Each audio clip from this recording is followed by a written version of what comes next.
Welcome to the Trade Machine Podcast, Episode 1. Let's get it. I'm here. My name is Alex Sons. I'm here with my little brother, Hunter. Hunter, say what's up. What's up? Yeah. And one of my best friends, Richard. What's good? What's going on, man?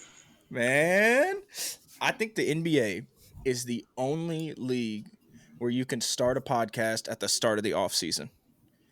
And so we decided, why not? We love talking ball. The offseason is one of the most fun parts of the season, ironically. And so we're going to spend the next couple months really looking forward to the 25-26 season. We just love basketball and want a reason to talk about it with each other. So without further ado, OKC won the finals yesterday. Hunter, what do you think? Your initial thoughts on the game? Could have been closer, but I mean, they kind of deserved it. One of the best teams ever. Yeah. You said they're the best team ever. Tell me why. Not the best team ever. One of the best built teams ever.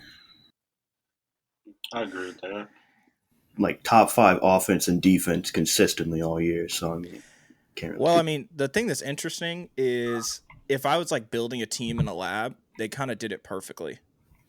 Or it's like they've got that guard that can give you 35 every single night. Like Shea's doing Kobe stuff, which we'll talk about in a second. I'm not too much, Rich. I'm sorry. I won't say Kobe too much. I'm waiting my turn. I'm listening. And then they got just elite defenders all around them. Like this is biggest point differential of all time. One of the greatest defenses of all time. And even though they really didn't have anybody in the playoffs that could shoot in the rotation, they still made it look easy for most teams. Rich, what do you think? I mean, I agree with what y'all saying about, top 5 defense, top 5 offense. They deserved it from that standpoint. To me, if I had to like nitpick the team, this is not me like hating on OKC. Like I love the team, I love Shea, but if I had to nitpick, I am hating a little bit because I want the Lakers to be there. But if I had, there were a couple games, bro, where you could see the lack of shot creation for other players on the team. When Shea and J-Dub didn't have it going, there wasn't much other offense. I mean, you get a couple threes, maybe Case and Wallace. Was Aaron Wiggins. Lou Dort just didn't want to shoot the ball from. He was shooting last game, but he didn't want to shoot the ball for most of the series. So, I mean, they won the finals, so you can't really say too much about it. But I think if Hallie was healthy, that's a very different game, obviously. But I'll leave it at this. OKC deserved to win. I think I'm always a fan of teams building from the ground up, after Russ left. Forgive me, Lakers Nation, but the Celtics did it. Yeah, they did. When they started with, Jason Tatum, Jaylen Brown, they started that whole thing, and they built that from – shout out to Brad Stevens. Because he started as the coach, went up to GM, started making some moves. But yeah, man, OKC deserved it. I'm not mad at it. I just think that I think Hallie could have exposed him a little bit if he was playing. Well, that's what's so insane about OKC's run is they basically just stopped shooting threes. Yeah. In the playoffs. Yeah. And part of it was Indiana's defense, and Isaiah Joe was just going to get completely singled out if he was going to be out there, and he just couldn't play with the way Indiana's offense was. And their whole defensive strategy was just to not let shooters have any room. And when the only real shooter on your team at that point is Chet, like you're talking Chet, maybe you could classify SGA as a shooter, but not really. And then Chet shoots awful all series. Lou Dort stopped shooting. I think it was game 4. They won game 4. They made 3 3-pointers. How do you do that? Yeah. Like, this is like, it's like a 04 Pistons stuff. Like, they make 3 threes and they win the game because it's just an all-time elite defense. Yeah, I was about to say, just grinding defense. And that's, like, Hunter, what do you think? Do you think the Thunder win again next year? Do you think there's any way for them to get any better even, or do you think they're going to be worse? They could definitely get better. They have, like, 15 tradable first-round picks, so they can get any player they want. But do you think they would? Do you think they would break it up after they just – no way they do a big move like that after they just won the finals. Break it up, but, like, make small moves to get, like, more role players. And they're all young, so they're not going to get worse. They're going to stay as good as they were. So They've got the next Luka on their team. He didn't play a single game. Nikola Topic, baby. Come on. I think I think his name's Nikola. I probably shouldn't just guess. it But there's probably like is. 7 I'm Nikolas. about to say it's like 10 of them in the league. So There's so many of you're them, probably bro. right. It's insane. So OKC wins. They were the best team all year long, right? There was maybe a glimpse of time where like the Cavs were playing really well and they thought maybe this could be a Cavs year. The Celtics obviously were the reigning champs. That was out the door the second that Kristaps, whatever in the world happened to him, and then Tatum tearing his Achilles. It was just wraps. But I mean, this is like absolute domination. They won 68 games. The 2 seed won 55 games. They had a 13-game lead between the 1 seed and the 2 seed in the most stacked conference. It was just insane. Domination from point 1 to point B. And it's not even like they were healthy all year. Like they started the year, Hartenstein was hurt. He didn't play for like the first 6 to 8 weeks. And then immediately Chet gets hurt. And J-Dub, who's their 3, is starting at the 5. And so like sometimes you could say, well, this team was just healthy. It was a lucky year. Like they didn't have health. They were starting guys that were 6'8", 6'9" at the 5, and they still won 68 games. Like it's just an all-time great team. They don't have to. They can bring everyone back next year, and they don't have to worry about the second apron until 2 years from now. Like next offseason, they're going to sign. I bet you Chet and Jalen Williams both sign max extensions this offseason, and they'll kick in next year. And they better hope that Chet doesn't make an all-defense team or defensive player of the year or anything that'll make that a super max extension, because if that's the case, then they're just not going to be able to afford all their guys. But they have a whole nother year to just run everyone back. They don't need to get rid of a single person, which is just nuts. Yeah, bro. And I think, what you're just talking about, J-Dub starting at the 5, people being out, them having injuries all year. That's just, you always go back to the coach. It's just amazing coaching. I can't speak to the schemes. I'm not sitting here watching the games that heavy right now. Like, he did this or that. But you talk about adjustments. You talk about it's not necessarily a plug and play offense, in my opinion, because you can have different pieces in those, spots. They have to produce, of course, but they have the talent. The team has the talent, and the coach has the concepts. And when you get that together, you get championships. Yeah. I think this is going to be one of my favorite playoff runs in years. I mean, outside of obviously the Celtics runs, but like there hasn't been a playoffs run like this fun with, the Pacers, just like one of the most like Cinderella story magical runs ever. And I haven't felt that way. Like just love watching a team like that since the Raptors back in 2019 with the Warriors. And ironically, 2019 finals, Kevin Durant playing on a calf strain. Yeah. He plays a couple minutes in the first quarter. He's hot. He's out of his mind. And you watch his Achilles pop on live TV. And this was 6 years ago. And your thought is like, they should have never let him play. And 6 years later, in the finals, again, superstar player playing on a calf strain. Mm-hmm. And you watch his Achilles pop in Game 7 of the finals. Really it's like, for me, I thought there was this anticipation, like this was going to be an all-time great Game 7. Like we hadn't had a Game 7 since the block in 2016, the 3-1 comeback. That's the last time we had a Game 7 in the finals. And you thought maybe this had the chance to be something special like that. And then Haliburton ruptures his Achilles within the first, I don't know what it was, 5-10 minutes. It was in the first quarter. It was just a completely different game. 3 for 3 from beyond the arc, man. I'm like, dang, he was about to have a good game, bro. I'm disappointed in that. I really am. Do you think it's different, Hunter, if Haliburton plays? It's different, but I still think the Thunder win. It will be closer. It won't be the blowout third quarter that happened, because that was the only real big difference in scoring was the third quarter. Prime time Hallie, though. You knocking down them game winners, bro. I don't know. Well, and the thing that Haliburton would have brought is in the third quarter, when that lead happened, the only Pacer who scored for I think it was like a 5 or 6 minute stretch was TJ McConnell. Yeah. It was 10 straight points from TJ McConnell. Ridiculous, bro. That just doesn't happen if Haliburton's on the court. Right. Like the offense is probably in a much better flow. TJ McConnell's still probably going to get his buckets off the bench because he's just nuts. He's one of the weirdest players in the league. I love TJ McConnell.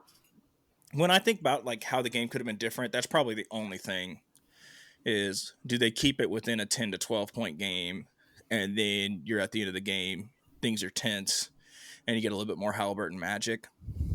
Maybe. Go ahead. My bad. Go ahead. No, you're good, Rich. I was just saying, I think that's what they were missing, bro, because they went on a little run where they almost, I think they got it to 10. Then they just kept committing stupid turnovers, bro. That's one thing that pissed me off about Indiana. Yeah, man. For one, Obi Toppin, every time he got the ball, he couldn't hang on to it. They had that little moment, which I think was their last kind of chance at a run, where they blitzed TJ at half court. He tried to get it over. He tried to get it over to OB. That was a turnover, and then I think Casey Wallace went and scored. But yeah, it was a lot of opportunities they had that I think Howley kind of would have filled those gaps for them. And like Hunter just said, it might have been closer. They might not have won, but it definitely would have been one of those all-time greats. It was 21 turnovers for the Pacers to 7 for the Thunder. You just don't win the game if you do that. It's like the number one basketball rule. You just can't win the game if you have a turnover margin. I think they were pretty even rebounding, at least through like the first 3 quarters or something like that. Yeah. But then they just fell apart in the fourth. It's insane. So let's take a quick break, and then we're going to talk a little bit about looking forward, especially now with the Haliburton injury. What in the world happens in the East, especially when we talk about, is there anyone who's going to have a chance to really challenge the Thunder next year? All right. So as we look to next year, if you were asking me 2 months ago, who are going to be the favorites in the East next year, my guess was going to be that you had the Celtics probably at 1, then the Cavs, the Knicks, even maybe the Bucks, the Pacers. And a couple weeks ago, the thought was like the East is the Pacers now after Tatum's Achilles. It's the Pacers. It's maybe the Cavs. Let's see what happens in the offseason. You got teams like the Magic going out and getting Desmond Bane because they can kind of smell blood in the water. Right. You know, it's like, this is our opportunity. The East is wide open. And now Haliburton's almost for sure out for almost all of next year at least. Right. Like maybe he makes it back for a playoff run. But even with like the way Haliburton plays, it's going to take him so much longer to get back to himself and his high pace up and down the court. It's just a quick like jump step when he gets the ball, and that's not easy to do with the torn Achilles. Well, that's his whole thing. Like he's going to drive a million times, retreat back to the 3-point line. He did that over and over again until he just breaks through the offense. He's running around screens. Right. I just don't think he's going to be ready next year. I think the smart thing to do would be to let the Pacers, if I were the Pacers, see what we could do with Nembhard. He's going to be a really good point guard. I think he's going to step up a lot. I would probably bet on him for most improved. He's going to be one of the guys that I would pick. In the way too early sort of prediction is that Nembhard's going to have a real shot at most improved, especially with how bad his regular season numbers were compared to the postseason. Yeah. They're probably going to re-sign Miles Turner and just see if they can be kind of competitive this year until they get Hallie back next year. But the Celtics probably out of it next year. The Pacers probably out of it next year. That's your last 2 Eastern Conference champions. Bucks also out. The Bucks also probably out of it. They've been and out. So you're really looking at like the Knicks, the Cavs, and the Magic. I would have never guessed that those were the 3 teams that we would be saying are going to be the favorites to win the East next year. You know, Celtics still 4th? I think they are when I was looking at the odds. I think Jaylen Brown can carry a team to 4th in the East. Well, they'll probably still have one of Kristaps or Drew. They're probably going to trade That's Drew. what I'm saying. You're just missing Tatum. You're not going to be first, but you're not going to be a playing team. Yeah. Right, like the Lakers. Sorry. But one team you didn't mention, bro, that I think, of course they need pieces. They need, everything has to come together. But the Pistons, you're right. I didn't even mention the Pistons. The fact that they even made it to the playoffs this year after last year, and them, I think the way they played, obviously they didn't get it done, but Kate Cunningham he can do so many different things, bro. Like he can score for you, he can facilitate for you, he can defend for you, just because of his size, just off size. But that's one team that I would. I want them to keep Malik Beasley though, because I think he's underrated. He didn't have the best last couple of years with the Bucks, so I think people kind of just brush him off to the side. Like he's labeled that 3 and D, and then you kind of just forget about him, kind of guy. I mean, he had an all-time great 3-point shooting season this year, though. That's what It I'm was saying. insane. Like he's just I like him as a player, and I think just Cade leading that team, bro. They got so much. They play with so much passion. It's something you don't really see from a lot of teams, especially teams that people don't really give a chance. Yeah. But Detroit gives me dark horse vibes for sure. I mean, they could be really good, especially Jaden Ivey's coming back, and that was the one thing they were really missing is like who's going to be able to create offense when Cade's on the bench. Right. And Jaden Ivey's a bucket getter. So, like, if Jaden Ivey's healthy, he can maybe take a step up, be one of those guys that can give you, 20, 21 a game. Which I wasn't even really familiar with Jaden Ivey like that until this year, really. Well, he's really similar. Like, he's a similar kind of player to, like, Ben Mathurin or that kind of, like, pretty explosive two guard, but he's not super efficient. But Jaden Ivey's shown some real flashes of, like, he could be a 20 to 22 point per game scorer in the league. Yeah. And if he could be that, like, then the Pistons, the Pistons could easily win the East. Yeah. They were already knocking right on the door at a top 4 seed. They ended up with the 6th seed and playing the Knicks, but like that was only a couple games apart between the Pacers, Bucks, and the Pistons. And Cade is just special.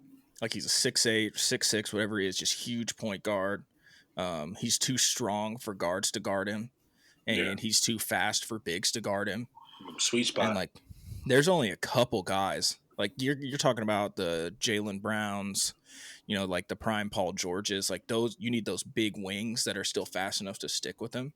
Those are the guys you need to guard Cade Cunningham, and I think next year he's going to be even better than he was this year. But they could easily win the East. I wouldn't be shocked at all. I still think they need that second star, though. Yeah. I don't think Jaden Ivey's the second star. He's good, but they don't really have the second star that most of your teams do. Unlike Cavs got Garland, Mobley, Pacers had Pascal, Celtics had Jaylen Brown. I don't think that Jaden Ivey's that level. Wait, no, you don't think Mitchell? Jaden Ivey? Well, he said Donovan Mitchell's the first star. That's why. Okay. I didn't hear that part. My bad. I'm like, whoa. Okay. Yeah, but I mean, Jaylen Brown's better than Donovan Mitchell. We can have that conversation another time. That's arguable. No. That's arguable. That's not ridiculous. It's not ridiculous to say that. It's just wrong, though. It's just wrong. But you don't think Jaden Ivey could get to Pascal Siakam levels? No, I don't. Definitely could. I mean, I think he's he could good, as a scorer. Pascal was all NBA at one point. Yeah, but not this year. No, but he has different piece. I'm not saying he's going to be the same player as Siakam. It's a very different play style need, is what I'm trying to say. I understand, but when I look at the Pacers, and they've got a bunch of really, really good players, but they don't really have that like star scorer. Like Siakam's their closest, and I don't think I don't think the Pacers had anyone average 20 a game. But that's just not their play style. Yeah, but you don't think the Pistons could emulate that with their point guard and all those defensive players around them? Asar Thompson, Jalen Duren. I don't think it works the same with another guard being your second option. Yeah, I'm not disagreeing with you. But they also have the stuff to go out and get somebody. Yeah. Like if everything goes sideways for Phoenix and Devin Booker's asking out, like he's from Michigan, and you've got a package right there with Tobias Harris, maybe Jaden Ivey, as many picks as you can throw at him. And you pair him with another like star scorer, and then all of a sudden you're talking about one of the best teams in the league. I don't know. But what I do know is the finals ended Sunday. This is what I love so much about the NBA.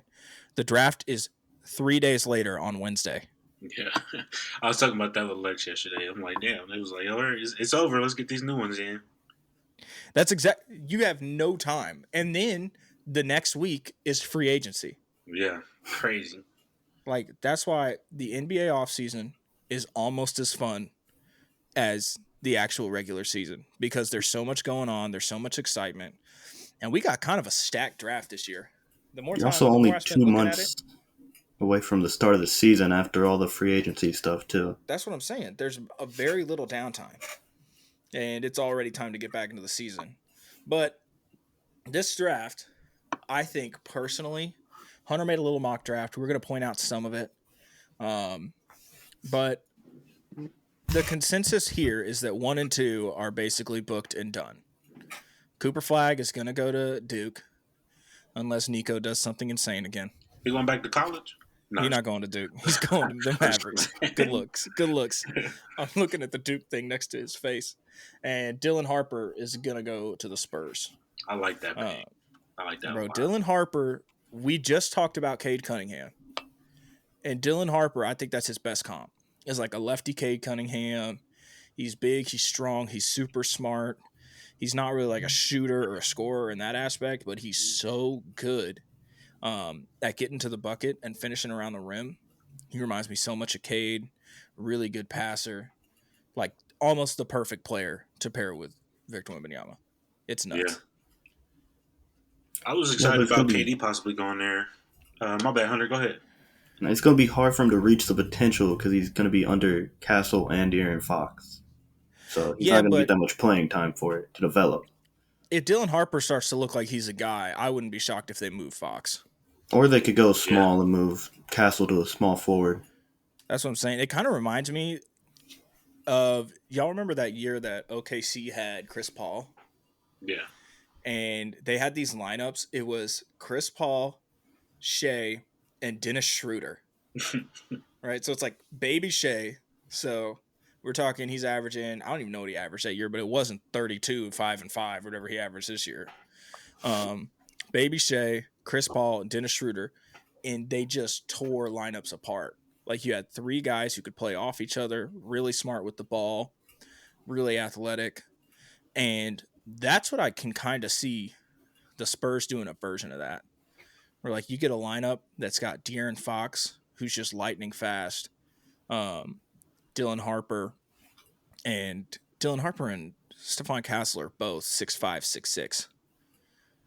So like they could play the 3 if they needed to. Yeah. Especially you've got Wemby at the paint, who's an elite defense all by himself. Like your perimeter defense just isn't that important when everything that gets to the rim is getting contested or blocked. Right. And Stephon Castle's such a physical defender that he could kind of move to that 3 spot. Extremely athletic. That's why I can really see Stephon Castle and Dylan Harper working really well with Fox. Actually, I mean, none of them are shooters, and so they'd have to find a guy in the stretch 4 that could shoot, better than Sohan. But I mean, it also offensively, like it's trending like Wemby's going to be that kind of 40% from 3 shooter. Yeah. And then you've got like the ultimate unicorn. Right. I know, with the blood clots. But like you got Wemby out here as a 40% shooter, and then you got 3 guards. Like if he could get to that level, that's what intrigues me. Because I get it. Like Fox, Dylan Harper, they're both lefty point guards. But I can see a way where they could make it work, especially just looking at the old James Harden teams with James Harden and Chris Paul, or James Harden and Russell Westbrook, you name it. Or then you go back to that Chris Paul, Shea, Dennis Schroeder. Like if you have really, really smart guards, which all those guys are, that are pretty team first guys, you can make it happen. The only issue is when it's like 2 small guards and you got like Damian Lillard and CJ McCollum. Yeah. And then it's just the amount of pressure on your defense because those guys can't really guard at the perimeter. They're just too small. Like they're trying. Like when you got 2 small guards carrying all your offense, then you're also asking them to not get completely cooked on defense. It's just impossible. Dylan Harper 6'6", Stephon Castle 6'5", and even De'Aaron Fox, big wingspan, 6'3". Like they could pull it off, I think. Yeah, and I think if De'Aaron Fox kind of channels that, I know because he went to the Spurs, it was kind of a weird situation, bro. Just how he kind of just up and left, the Kings, and I feel like they were going through a bunch of stuff, and they were just like, let's get him out. So they didn't. Him and Wemby didn't really get that great of a sample size together. But if De'Aaron Fox can just get back to that, capitalizing on being the fastest player on the floor at any given moment, because you have to adjust to that. But then you got Wemby on the back line or at the 3-pointer, whatever. You bring in those pieces like Harper, who we were just talking about. And I'll always go back to the coaching, man. Like if I know Pop's not going to be on the floor, which I mentioned that to you was why I wasn't excited for KD to go there first until we kind of talked about it and I kind of saw. But if they can still have that kind of Pop influence where they're just playing smart basketball along with this level of talent, they'll be good. I don't know if how long until they're contenders, but they'll be good though. They could be contenders. That's the I thing, though. mean, It's like Wemby is that good if he plays. they already got Right. the All NBA guy too with him. Exactly, and Darren Fox. Right. Yeah. And then they've got a bunch of just really good. They got pick 14 too. So like, think about like if Colin Murray Boyles. I know Hunter, you have him going 12 to the Bulls, but like, But he falls everywhere in the team. So that's what I'm saying. Like they've got him falling. You get Colin Murray Boyles, like a 6'7", like elite defensive power forward who's like a really good connective passer. Like shows some real like everybody who's undersized big gets compared to Draymond in the draft, and none of them have ever been Draymond. Right. But like Colin Murray Boyles, like I almost see his ability to be like a tiny Bam Adebayo. Like he plays way bigger than he is, like, and just a really connective passer. And you imagine they can come out of here with Dylan Harper, Colin Murray Boyles, on top of you've got Stephon Castle, De'Aaron Fox, Victor Wembanyama, Jeremy Sohan, Keldon Johnson, and all the picks to get whoever you want. Right. Or trade pick 14 Sohan or Keldon Johnson for a wing. In a pretty open, like we're pretty confident that OKC is going to be good, right? We know OKC is going to be good. We know that Houston's going to be really good, right? They were just the 2 seed. Man. They were just the 2 seed. The only thing they didn't have is a go-to bucket getter, and then they just got one of the all-time great go-to bucket getters. Right. Who still, even though he's going to be 37, he's still just averaged 27 a game.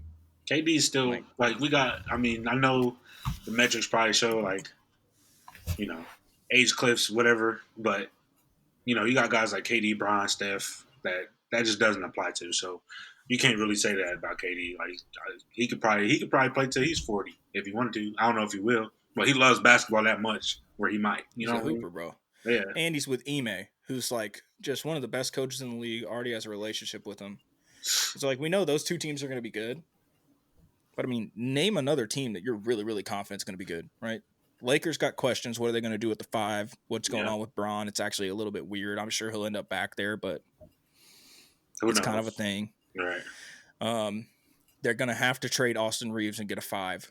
That breaks my heart, bro. They're going to need to nail that trade, or they're going to have to get like really cute and try and get a Clint Capella, a Brooke Lopez, and try and keep Reeves if they can.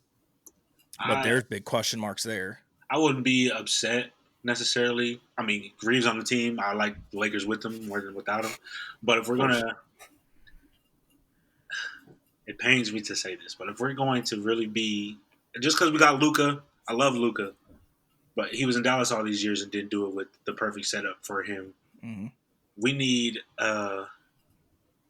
and maybe not at this level, of course. This is one of my favorite players all time, but we need an Anthony Davis type, presence. Somebody that can not only give us that Luka lob threat, but can kind of create their own shots. Maybe not, I'm not saying you got to dribble, but back to the basket, LaMarcus Aldridge vibes. You know what I'm saying? Like somebody that could just give him. So Luka doesn't have to shoot the ball 30 times a game, and we living and dying on that because that happened a lot this year. I mean, it happened a lot in Dallas, where we just give Luka the ball, and whatever happens. If Luka's not having that, the night that we need him to be able to go to a 5 and get offense, we're gonna have to make threes. Of course, that's just the league we're in now. But I think that'll just give us that boost that we need to, get back on top. And I know we're a little bit off. We were talking draft, but we still got time to talk draft. My favorite trade, I told Hunter this. Do you remember the trade I'm talking about? No. The Austin Reeves trade? My favorite trade for the Lakers. I don't know if they could do it with. Like, I don't think Nico would ever talk to the Lakers again. He Oh, might get I know what fired. you're talking about. My favorite Austin Reeves trade is essentially Austin Reeves for Derek Lively. I would, bro, and that was one of the people when I was just telling you about. I think he's got to develop because he doesn't have the offensive bag just yet. But Derek Lively is. I love his You've projection seen him right with now, bro. Luca, bro. That's what I'm You've seen saying. him with Like Luca. Derek You Lively. can't do that to Mavs fans, though. It's taking their young star I don't give a damn and about their. Mavs fans. It's taking Luca and then their young star that they got in Lively, their only really good like young player. But they're gonna have Yeah, Cooper Flag, so I guess that doesn't matter. Yeah, come on, Hunter. They have Cooper Flag. What do you mean they're only really good young You player? don't know if they're taking him yet. And they still have Gafford. Cooper's probably going to play the 4 more than he's going to play the 5. They have Anthony Davis. They have Gafford. And they need a point guard until Kyrie's back from the ACL. And Austin Reeves can do all that. And then Kyrie comes back. You got Kyrie, Austin Reeves, Cooper Flag, Anthony Davis, Daniel Gafford, Klay Thompson, Najee Marshall. Like, that's a Najee Marshall was real hooping team. too. He was hooping, He's a bro. dog, man. And He he was could hooping. be, it'll be either him or Caleb Martin that would go with Derek Lively to make the money work to the Lakers. And Give so us it'd be Caleb. like Derek Lively, Caleb Martin, Reeves goes to Dallas. And then, I mean, both teams get better. It's a win-win for both teams. But I just don't think it happens just because, I mean, it would be an all-time great Twitter day if Dallas ended up trading with the Lakers Back-to-back again. trade between the Lakers It would Mavs. be insane. But there's the off season's here in a couple weeks, and I think it's really going to open up now that the KD trade happened. Now that there's more injuries in the East, it's wide open. I think we're going to see a couple more trades like the Desmond Bane trade. Yeah. That kind of come out of nowhere. Like, I don't know how they would do it, but I wouldn't be shocked if the Bulls tried to get in the mix and do something insane and get a guy. Use I don't know Kobe who it White would as like be, a but filler. yeah. But as we're looking at the draft, Hunter, you've got Ace Bailey going 4, Edgecombe going 3 to the Sixers, Ace Bailey going 4 to the Hornets, and Trey Johnson going 5 to the Jazz. Why did you go in that order? I don't think the Sixers really want Ace Bailey anymore after all the tryouts and stuff, just not really caring. Yeah. And I don't think the Hornets are in a spot to pass up the potential pick. So See, that I think I think when you look at it, it feels like Trey Johnson fits a little bit better in between LaMelo and I don't think they're in the spot to think about fits right now because you've been bottom 5 the last 10 years. You can't think about who fits the best. You just got to get the potential pick. You think Ace Bailey's highest potential? I would take him and move on. They kind of have to right now because I mean, you keep ending at the bottom of the league. You got to go for the highest potential and not your solid role players. Well, that's what I love about this draft, though, is you get after the first 2 picks. I have no idea what's going to happen anymore. Like, I was pretty confident Ace Bailey's going to be 3. Because for me, I'm a big Ace Bailey guy. Like, when I watch him play, I see Michael Porter Jr., but a guy that plays defense. And, like, if that's who he ends up being, I'll take that with the 3rd pick every single day. Yeah. Like, an elite shooter who can be a bit of, like, a big defender and secondary shot blocker. That's a 20-point per game scorer, so I mean that's. But I understand he's dodging workouts. He hasn't worked out with a single team. He either has the dumbest management ever, or he's got a team he's trying to get to. It sounds like his agent's the big problem. His agent's like requesting money for interviews for himself, not even Ace Bailey. So really interesting. That's nuts. I mean, if that's a thing, then he just hired a bad agent, which is just insane. Rich, when you look at the first 10, 15 picks, who pops out to you the most? Honestly, I need to watch some film on these other guys. But I really looked at, so when you told me we were looking at the draft, I really looked at, current situations and kind of just let me pull out my notes here, but I kind of just looked at what teams I thought could maybe take a step forward, not necessarily to be contenders, obviously, but you got a lot of teams on there that besides, I guess, Dallas, that didn't really have the greatest seasons last year because of one thing or another. Like Sixers had their injuries, Spurs had their injuries. Hornets been, like Hunter was just talking about, they've been asked for the past few years.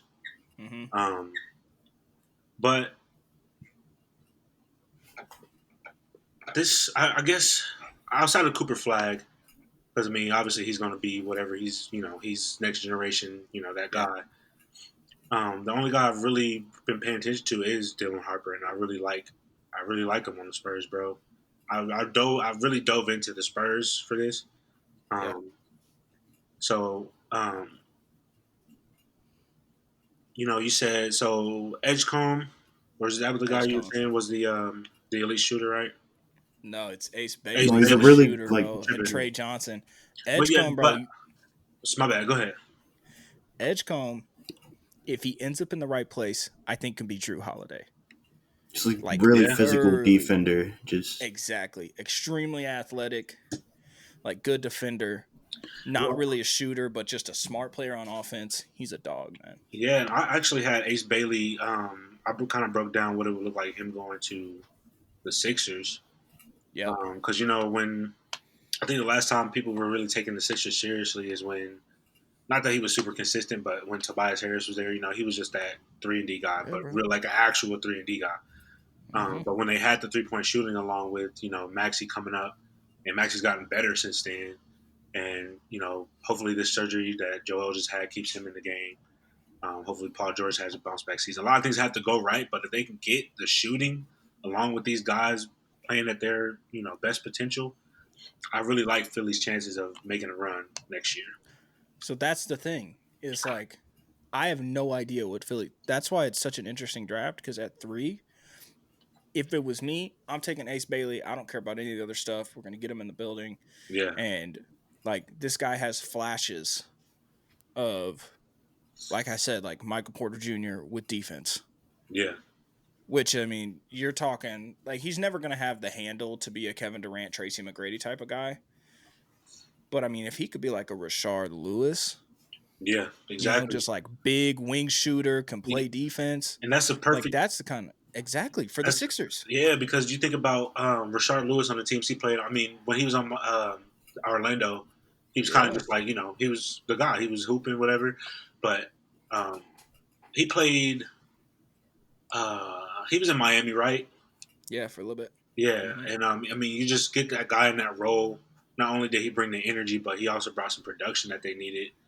Just off the Exactly. bench. That was just that's that. I mean, that's interesting, bro. I really like that comp. Shooting and wing defenders are the Yeah, most valuable player.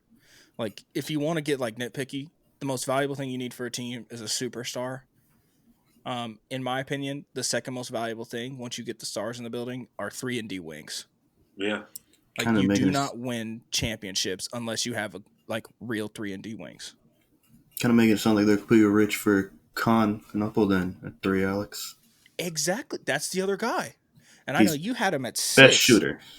I love Con Knuckle. Rich, you I'm need to 5 watch or some Con 6. Knuckle, bro. Be a little bit He of is both. like this lefty, 6'7", really good, like pretty decent Probably the defensive best shooter player, in the draft. I see. elite shooter, And up there with Trey Johnson. I've seen these guys play. Like we were watching college ball. We were betting on college and watching games. Hmm. But I'm talking about like I don't want to just judge it off of what I see on TV. I want to actually dive into these guys and That's what I'm saying, you bro. know, Go look at his off the ball, really good. You see flashes on the ball. He's that guy that can play on any team. Like just absolutely connective player. All right. And so we're looking at the draft. We had a huge trade. We talked a little bit about the KD trade.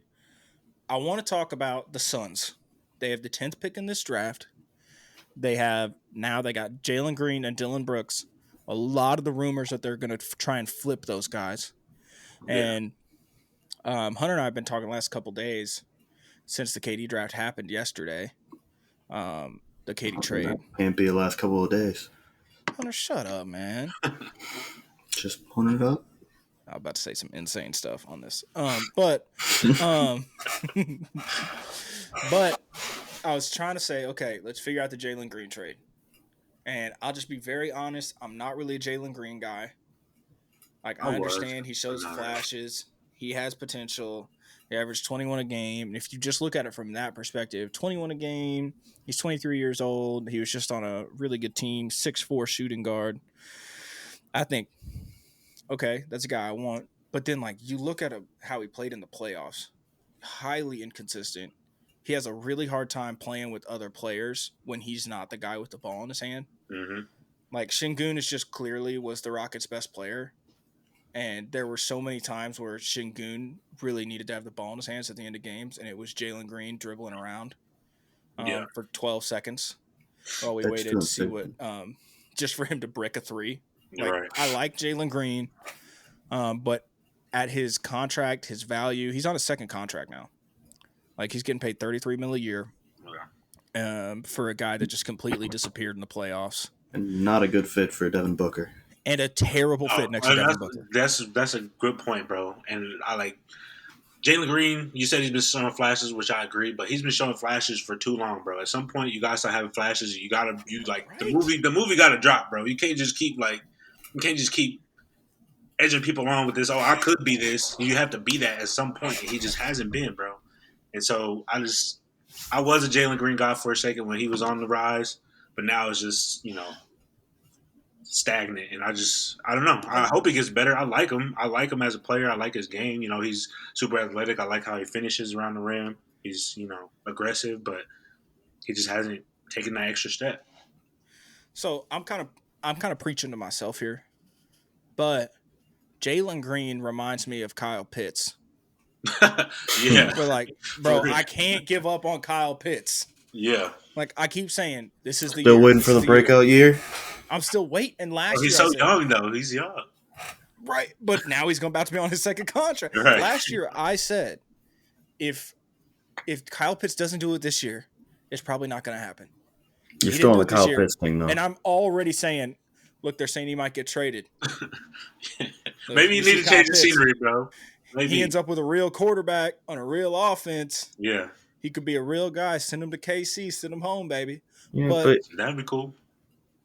That's what we're doing with Jalen Green, though. It's like it's been next year is going to be the year with Jalen Green, his entire career. If it was going to happen, it was going to be this year. He was on an elite team. They needed a guy that could step up and make shots to end at the end of games, and he just couldn't do it. Like, when it came down to it, it was Fred VanVleet that was taking those shots. It was Fred VanVleet that was stepping up. And if Jalen Green wasn't going to do it this year, I don't think he's ever going to do it. I think he's a good player. I think he could be decent, but he doesn't fit with Devin Booker. They can't get rid of Bradley Beal. And when you've got, I think it's like $120 million in 3 2 guards. Yeah. Ridiculous. You just can't do that. No. And so I've got a couple Jalen Green trades, and I've got 2 of them. All right. And some people who are Jalen Green guys are going to think this is just not enough. Whatever. The first one is kind of a 2-parter.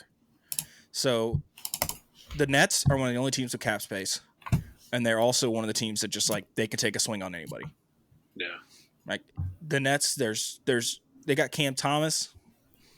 They got Nick Claxton, Cam Johnson. But, like, they're not going to compete. They can take a swing on anybody.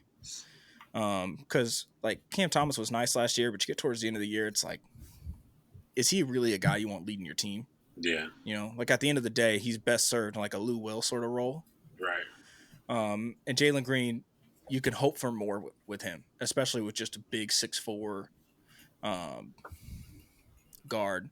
So, but I don't think they're getting anything better than the 19th pick. I think it would be Jalen Green for the 19th pick.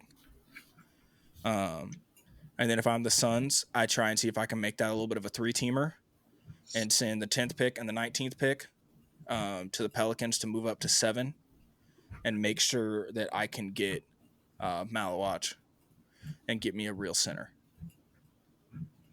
I think, I like him.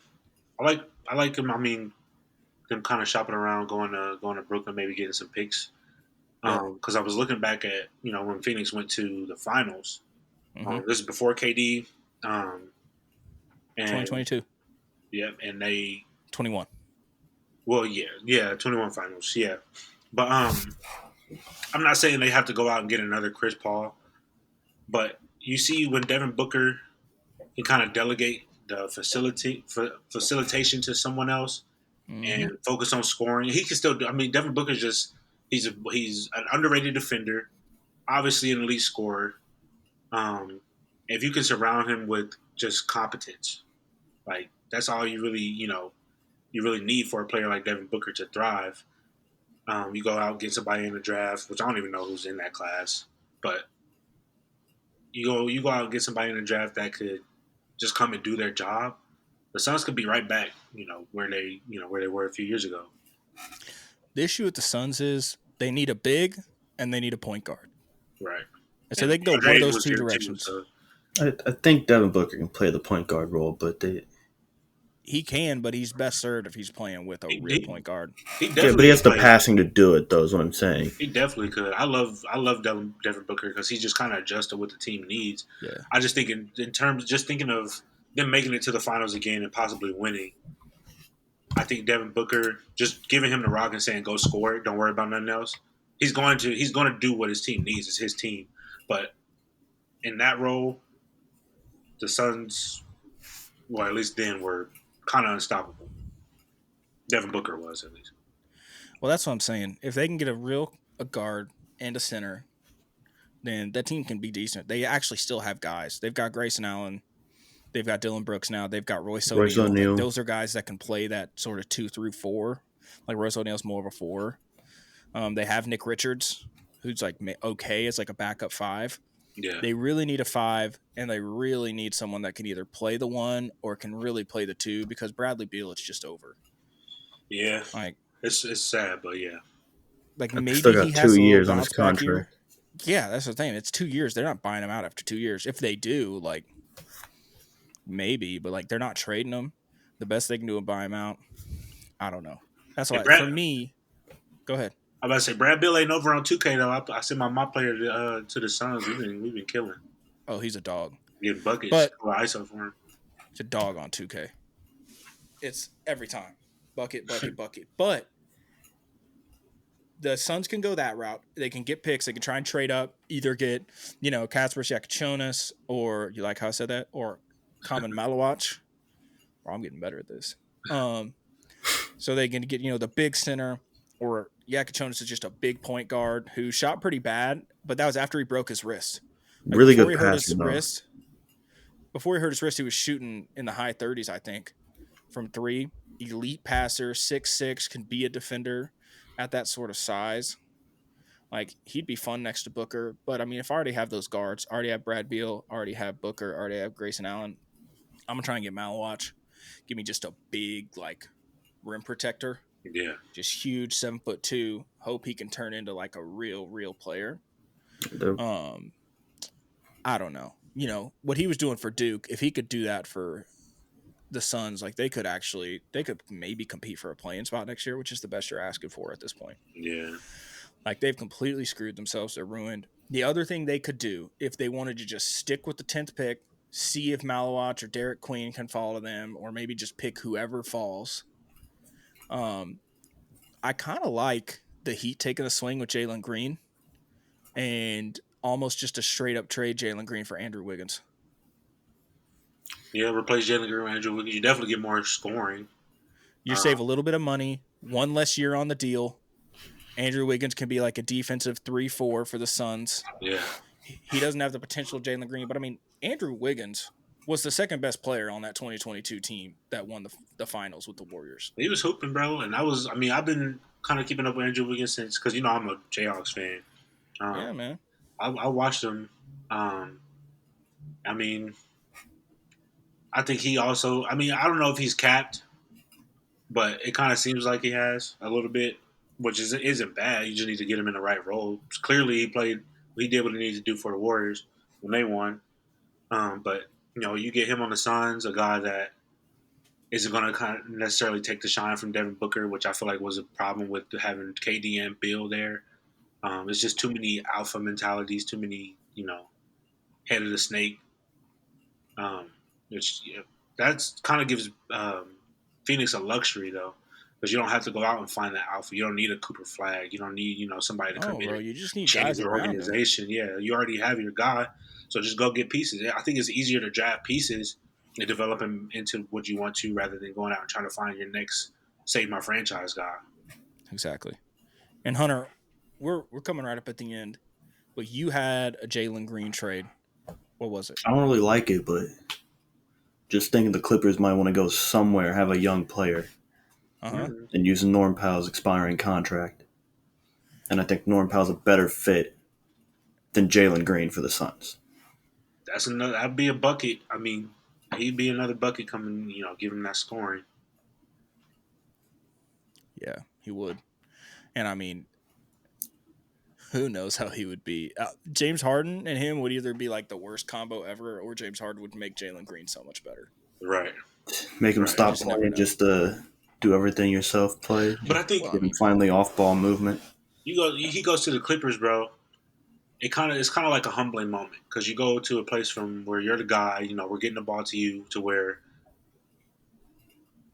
I mean, if or not Norm, but if um, Jalen Green, obviously he's going to start, but he's probably going to be their third option. yep. So that's just for a guy like Jalen Green with his talent and what he was supposed to be in the expectations. I think sometimes getting that humble experience, going under two stars, one champion, one guy that's MVP of the league. James Harden's just that guy. It might bring something out of him that he might not necessarily got from trying to do it on his own. I don't know. It's a lot of possibilities with that. I don't hate it at all. I like it. It's going to be really hard to trade Jalen Green. Like, Yeah. he makes a lot of money. A lot of teams are probably going to be less excited about him. Most teams don't really need a guard that can score. Most teams have one at this point. Right. So it'll be interesting. The second apron makes things way harder. But we got a whole offseason to talk about it. It's going to be fun. Yeah. We did it, y'all. Episode number 1 in the books. We got the draft this Yeah. Wednesday. Yeah, buddy. We might do a little sum during the draft or after the draft. But worst case scenario, we'd be back here Monday to break down the draft, talk about free agency coming up next week. It's going to be a fun offseason. And then once we get into the depths of the offseason, we're going to do a little 10-year look back on the 10-year anniversary of the 2015-16 season. Rich and I's senior year of high school. Crazy. Watching, you had the Kobe's last season, the 60-point game. You had 73-9 Warriors. You had the 3-1 comeback from Bron. And then that offseason is when everybody had max cap space, and somehow a 73-win team was able to sign the second best player in the world. I'll never And the forget league was getting that just news, bro. I was pissed. changed for years, bro. We woke up and Chris was so pumped. I'll never forget, bro. 4th of July, man. Oh, that sucked. So it's going to be fun. So we're going to go back. We're going to break down, do some game rewatches, look back, and then we're really excited to start getting into some off-season and preseason stuff, and looking forward to the 25-26 season. It's going to be a fun one. This last season was awesome. A lot of good basketball, and I think we're in a really, really good sweet spot for the league. So I'm pumped. Thanks for hanging. Bring a team to Kansas City. Yeah, please.